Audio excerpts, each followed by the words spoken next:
So it's a 14 under for Scottie Scheffler, your lone leader at the top of the leaderboard, as you take a look at the rest of the field. By the way, just more on Scottie Scheffler here. This was his fourth lowest 54-hole total in Open Championship history.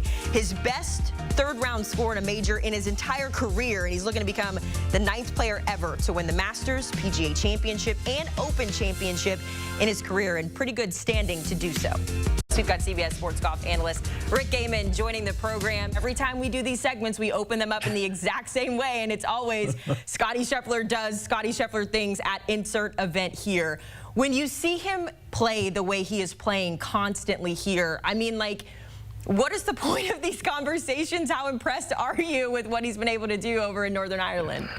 Yeah, I had somebody text me, like, what are these guys playing for when Scottie's like this? And I said, second place is worth a lot of money, right? I mean, there's still other things that are out there, but he's unbelievable. He's relentless. He's patient, Haley. I mean, the way that he started this round with 6 consecutive pars was a little bit slow. His distance control on the putting surfaces wasn't great. Guys were making moves around the golf course, and then all of a sudden he snaps back to reality with the eagle on 7, the birdie on 8, and just no blemishes on the card throughout the entirety of this round. And it didn't feel like the most amazing round of golf that Scottie Scheffler has ever played, but when the dust settles, it's a 4 under 67. It's one of the better rounds on the golf course. He entered the day with the lead. Now he's got a bigger lead. He's won nearly 25% of all the major championships that have been played since 2022. I mean, what are we doing here? Let's just engrave the trophy right now, because Scottie Scheffler is going to have a claret jug on Sunday evening. Yeah,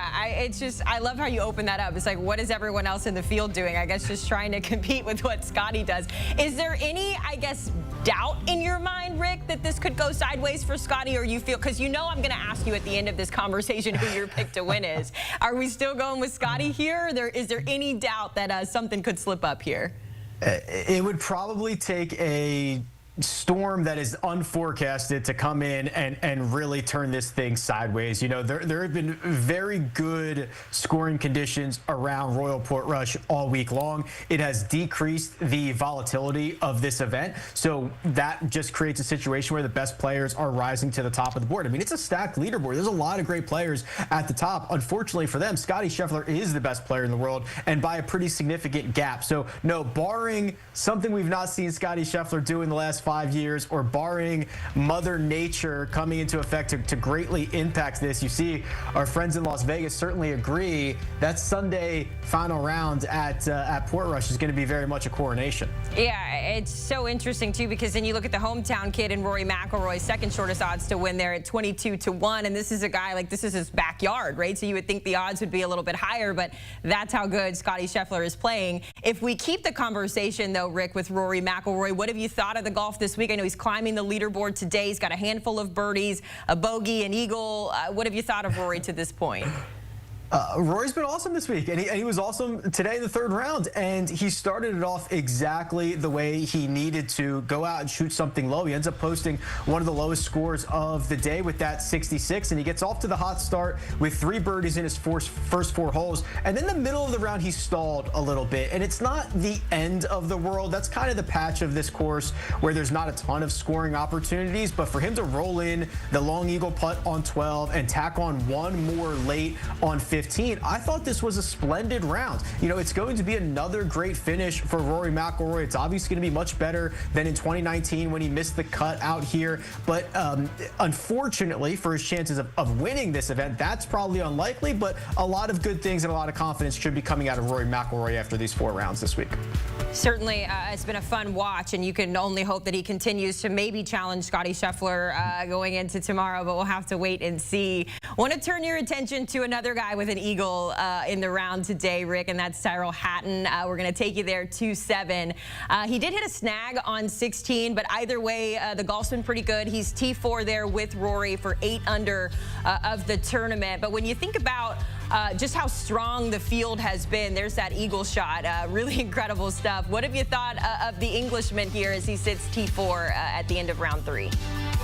Yeah, the leaderboard is awesome. And Tyrrell Hatton to go out and shoot this 68 is just another step in this improvement that we've seen from him at major championships over the course of the last few years. You know, he has generally been a top 15 player in the world for a really long time, and the results that we've seen from him around the globe have not really shown up in major championships. That's finally starting to change, whether it is just being more comfortable in those events, getting a little bit luckier, playing a little bit better at the right time. I'm not sure what it is, but we're starting to see the results really fall in line with the type of player that we would expect Tyrrell Hatton to be at these stops. So it's exciting to see him in the mix. He is always a great watch because you never know what you're going to get out of him. You don't know if he's going to start cursing everybody out or if he's going to flash a smile here and there. He's an entertainment machine, and it's nice to see him playing some really great golf here at the year's final major. You know who else it's nice to see playing some really nice golf, Rick Gehman? Our boy Chris Gotterup. I am calling you the president of the Chris Gotterup fan club because it was you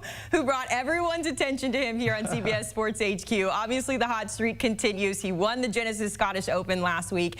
Now he's in contention this week. Looking at the scorecard here, 68 for round 3. How does this guy do it? How is he staying here in competitions?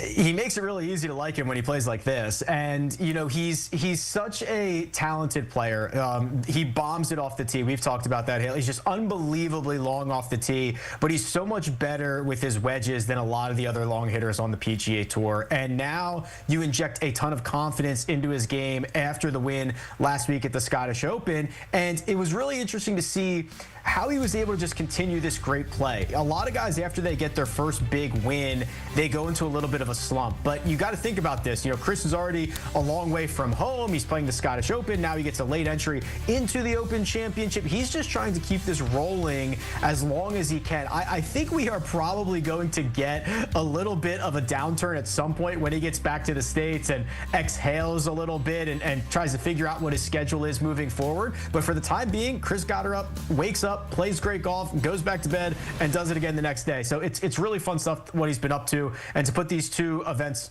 together back to back is unbelievably impressive. He's looking to become the first player to win on tour and then win a major in the following week since Rory McIlroy did it back in 2014. So obviously some exciting stuff there with our guy Chris Gotterup.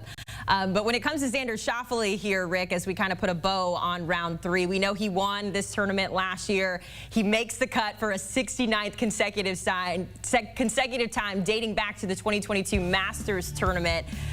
I don't know if maybe, you know, sitting where he is right now in 8th, you're looking at the scorecard there. Is this what you expected out of Xander this week, or where can he go to sort of finish this thing out on a high note?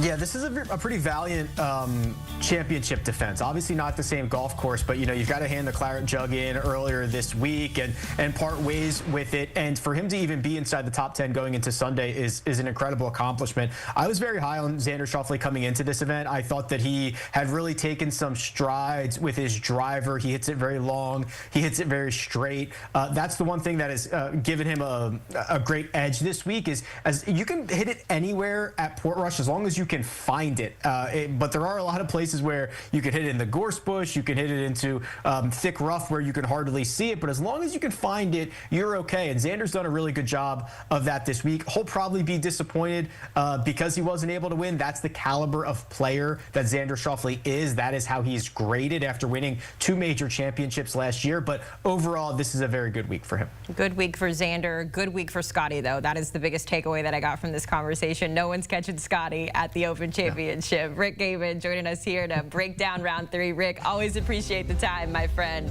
bringing us the latest from the green. But we don't just do golf here at CBS Sports HQ. We bring you all the sports all the time. Make sure you scan that QR code on your screen right now to get tapped in. We stream for free 24/7.